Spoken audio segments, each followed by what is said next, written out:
جو کہتے ہیں کہ اس کا قرآن میں ذکر نہیں ہے، آدھے سے زیادہ قرآن میری تاریخ ہے، یہ اس کے اندر کھول کے رکھ دیا، دنیا کی کوئی طاقت اس کا رد نہیں کر سکتی۔ اگر دنیا کی کوئی طاقت رد کر دے تو یہ جو سب سے زیادہ جن کو پریشانی لاحق ہے پاکستان میں، پاکستانی قوم، چلیں آپ کو ایک چیلنج دیتا، آپ کے ملک پر کتنا قرضہ ہے؟ آپ کے ملک پر آپ کے وزیر اعظم کا کہنا ہے کہ 28 سے 30 ہزار ارب روپے قرضہ ہے، بیرونی قرضہ جو ہے۔ تو آپ ایسا کریں، اگر میرا رد کر دیں، حکومت پاکستان کو بھی چیلنج ہے، تمام کے تمام ملاؤں کو چیلنج ہے، ہر فرقے کے ملاؤں کو چیلنج ہے، ہر وہ شخص جس کو آپ نے اپنا رہنما بنایا ہوا ہے، کوئی آپ کا پیر ہے، کوئی صوفی ہے، کوئی ملا ہے، کوئی شیخ ہے، کوئی مفتی ہے، کوئی حضرت ہے، کوئی، سب اکٹھے ہو جائیں، سارے کے سارے فرقے اکٹھے ہو جائیں، اگر میرا رد کر دیں، یہ 3 جلدیں ہیں، تمام حقائق اس میں ہیں، اگر کوئی رد کر دے، اگر کوئی یہ ثابت کر دے کہ میں اللہ کا رسول احمد عیسیٰ نہیں ہوں، وہی احمد عیسیٰ جس کا انتظار کیا جا رہا تھا، تو جو آپ کے ملک پر قرضہ ہے اس سے 100 گنا زیادہ انعام دوں گا۔ نہ صرف آپ کے ملک کا قرضہ اتر جائے گا، بلکہ آپ دنیا کے امیر 3 ملکوں میں شمار ہو جائیں گے، اور اس کے علاوہ آپ کے ملک کے جتنے افراد ہیں، جتنی آبادی ہے، فی فرد کے حساب سے 1 ارب انعام دیا جائے گا آج۔ اور اس کے علاوہ میں اپنے آپ کو پیش کروں گا پوری دنیا کے سامنے، مجھے پھانسی دے دی جائے، میری گردن اتار دی جائے، اور اگر آپ مجھے باطل ثابت نہیں کر پاتے، جو کہ ممکن ہی نہیں ہے کہ دنیا کی کوئی طاقت مجھے باطل ثابت کر سکے، تو پھر کیا میں آپ سے کوئی انعام نہیں مانگتا، بالکل نہیں، 1 پیسہ نہیں مانگتا، کیونکہ پیسوں کا لالچ آپ کو ہے، محتاج آپ لوگ ہو، بھیکیں آپ مانگ رہے ہو، مجھے آپ سے پیسوں کی ڈیمانڈ نہیں، کم از کم قتل کی سزا تسلیم کرو جو تم نے خود تجویز کی ہے۔ تم خود کہتے ہو نا کہ قذاب کی سزا قتل ہے، تو ٹھیک ہے، جو قذاب ہے اس کی سزا قتل۔ اگر میں قذاب ثابت ہوتا ہوں تو پوری دنیا کے سامنے مجھے پھانسی دے دی جائے، میری گردن اتار دی جائے، میرے جسم کے ٹکڑے ٹکڑے کر دی جائے، ایک بوٹی کر دی جائے، اور اگر میں قذاب ثابت نہیں ہوتا، تم لوگ قذاب ثابت ہوتے ہو جو کہ میں نے اس میں قذاب ثابت کر دیا، تو پھر کیا یہی سزا تمہیں منظور ہے؟ اگر یہی سزا منظور ہے تو آجو میدان میں، آجو۔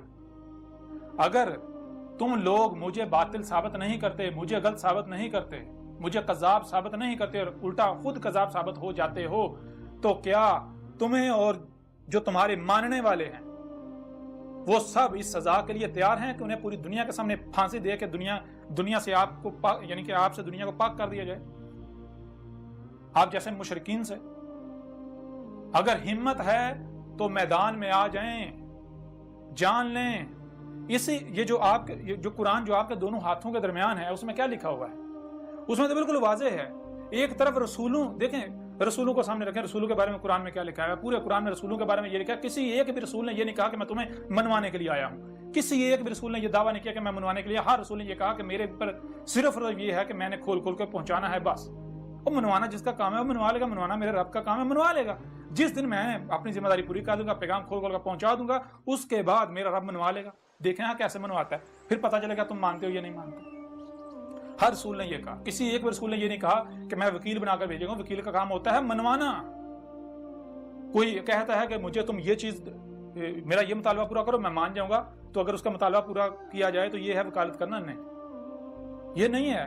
بھائی ہر رسول کا کام ہوتا ہے حق جو ہے وہ کھول کر پہنچا دینا، کوئی مانتا ہے مانے، نہیں مانتا نہ مانے، ہر رسول کی یہ دعوت رہی، ہر رسول نے اپنے امتی کو، اپنے ماننے والے کو یہی کہا تمہاری ذمہ داری یہ ہے، منوانا تمہاری ذمہ داری نہیں ہے، منوانا اللہ کا کام ہے۔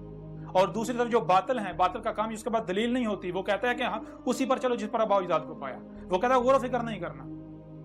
حق کیا ہے؟ اسی قرآن میں اللہ کہہ رہا ہے، کیا کہہ رہا ہے اللہ؟ تو بار بار یہ کہہ رہا ہے، اللہ کہہ رہا ہے کہ جان لو حق جو ہے، حق بےہودہ قسم کی بےڈونگ قسم کی لاٹھیوں کا محتاج نہیں ہوتا کہ نہ اس کی نہ سننا، اس کی نہ سننا، اس کے پیچھے نہ جانا، تمہارا ایمان خراب ہو جائے گا۔ ایمان نہ ہوا، دودھ ہو گیا جو تھوڑی دیر گرمی میں پڑا خراب ہو جائے گا، ہے عجیب بات۔ ایمان کا تمہیں پتہ نہیں ایمان کہتے کسے ہیں؟ تم نے تو تم تو اسی کو حق کہہ رہے جو تم نے سنا، تحقیق تم نے کی نہیں، غور و فکر تو تم نے کی ہے نہیں، کسی چیز کا تمہیں نہیں پتا۔ تمہارا اللہ کیا کہہ رہا ہے؟ اللہ تو بار بار یہ کہہ رہا ہے، اللہ کہہ رہا ہے حق کی نشانی یہ ہے کہ حق جب بھی سامنے آتا ہے، حق کہتا ہے کہ بھائی اپنے گھوڑے دوڑا لو، حق سب سے پہلے حق کی علامت، حق کی پہچان یہ ہے، حق سب سے پہلے آپ کو آزاد کرتا ہے، آپ کے ہاتھ کھولتا ہے, آپ کی ٹانگیں کھولتا ہے, آپ کے ہاتھ پاؤں کھول کے آپ کو آزاد کرتا ہے, آپ کی آنکھیں کھول کے آزاد کرتا ہے, آپ کے کان کھول کے آزاد کرتا ہے, دماغ کھول کے آزاد کرتا ہے, دل کھول کے زندہ کر کے آزاد کرتا ہے. آزاد ہو جاؤ, تحقیق کرو, اپنے گھوڑے دوڑاؤ, اپنے جہاں تک جا سکتے ہو جاؤ, جو بھی حق کا دعوے دار ہے سنو اس کی.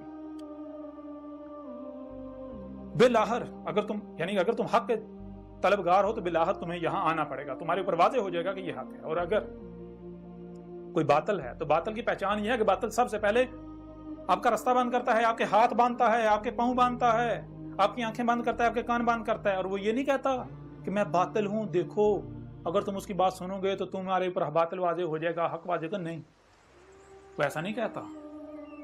وہ طرح طرح کی ملامتوں سے ڈرا کر طرح طرح کے اس نے مفروضے کڑے ہوئے ہوتے ہیں تاکہ اس کو باطل کو پتہ ہے اگر لوگوں نے اس کی بات سن لی. باطل تو ہر لمحے کہاں پر اس کی ٹانگیں باطل کی کہاں پر ہی ہوتی ہیں, باطل کو ہر لمحے خوف ہوتا ہے کہ کہیں حق سامنے نہ آ جائے. اس وجہ سے وہ لوگوں کی ہاتھ میں باندھتا ہے, ان کی آنکھیں کان بند کرتا ہے, نہ اس کی نہ سننا, اس کی طرف نہ جانا, اس کے قریب نہ جانا, اس کی نہ سننا. کیوں؟ اس کو پتا ہے, باطل کو پتا ہے اگر اس نے اس کی بات سن لی, اگر انہوں نے اس کی بات سن لی, اس کی طرف چلے گئے تو کہیں ایسا نہ ہو کہ میری جڑیں کٹ جائیں, میری بنیادیں کٹ جائیں. باطل کو ہر لمحے خوف لاحق ہوتا ہے. اس وجہ سے باطل روکتا ہے, نہ اس کی نہ سننا, اس کے پیچھے نہ جانا, اس کے پیچھے نہ جانا, اس کی نہ سننا, اس کی نہ سننا. یہ ہے حق و باطل کی نشانی جو قرآن بتاتا ہے. اب اگر آپ لوگ حق پر ہو تو اپنے آپ کو قرآن سے حق ثابت کرو. جو لوگ آپ کر رہے ہو, کیا یہی ہر رسول نے کیا؟ کیا یہی محمد نے کیا تھا؟ کہ یہی محمد تو ابراہیم کی ملت کو واضح کرنے آیا تھا نا, تو کیا یہی ابراہیم نے کیا تھا؟ یہی موسیٰ نے کیا تھا؟ یہی عیسیٰ نے کیا تھا؟ یہی اس سے پہلے جو ہے یعنی کہ پیچھے جائیں شعیب نے کیا تھا, لوط نے کیا تھا, مزید اور پیچھے چلے جائیں, کیا یہی جو ہے وہ ہندو جسے رام کہتے ہیں, قرآن میں اسے ہود کہا گیا, رام ہود, کیا رام نے بھی یہی کیا جسے قرآن میں ہود کہا گیا؟ کیا کرشنا ہندو جسے کرشنا یا کرشن کہتے ہیں, قرآن میں اسے عاد کہا گیا, عاد اللہ کا رسول, کیا عاد نے یعنی کرشنا نے بھی یہ کیا تھا؟ نہیں, بالکل نہیں. کرشنا نے کیا کہا تھا, رام جو کہ یعنی ہود, اس نے کیا کہا تھا, وہ بھی سب کھول کر واضح کیا جائے گا. کچھ لوگ سوال کر رہے ہیں جی آپ جو ہے وہ سارا آپ نے یعنی کہ اسلام کو سارے کے سارے یہ جو روایتی اسلام چلا آ رہا ہے آپ نے اس سارے کے سارے کو غلط کہہ دیا, یہ نمازیں حج روزے کا یہ سب کا سب باطل ہے, یہ حق نہیں ہے. تو باقی کیا مذاہب سارے حق پر, ان کے خلاف بات نہیں کی. اس وقت آپ سے مخاطب ہیں تو آپ کے بارے میں بات کی جائے گی نا. اب پریشان نہیں ہوں, ان سے بھی مخاطب ہوں گے, ہم ان سے بھی خطاب کریں گے, ان سے بھی بات کریں گے, ان سے بھی بات کریں گے کہ تم یہ کرشنا کے نام پر کیا کر رہے ہو, تم یہ رام کے نام پر کیا کر رہے ہو. اور جو نبیین تھے جن کو تم نے طرح طرح کے نام دیے ہوئے ہیں, اور اس کے علاوہ جو کذاب تھے ان کے بارے میں جو تم نے جو کچھ عقائد ضروریات گاڑ رکھے ہوئے ہیں, ان کے اوپر ان سے جب بات کریں گے سب کچھ کھول کھول کے رکھ دیں گے. ان کو بتائیں گے بھائی یہ ہولی کیا ہے, دیوالی کیا ہے. ان کو بتائیں گے یہ جو تم یہ تو کہتے ہو گنگا میاں میں اشنان کرنا, یہ کیا ہے. ان کو بتائیں گے رام کیا ہے, سیتا کیا ہے, ان کو بتائیں گے راون کیا ہے. سب کچھ کھول کھول کے رکھ دیں گے. دنیا کا کوئی ہندو بڑے سے بڑا پنڈت جو ہے اس کو کہیں گے جا اپنی کتابوں میں دیکھ, جو تمہاری وید ہیں ان میں دیکھ, جو پران ہیں ان میں دیکھو, مہابھارت میں دیکھو, مہابھارتا جو ہے, گیتا اٹھاؤ اس میں دیکھو. دنیا کی کوئی طاقت ثابت نہیں کر سکے.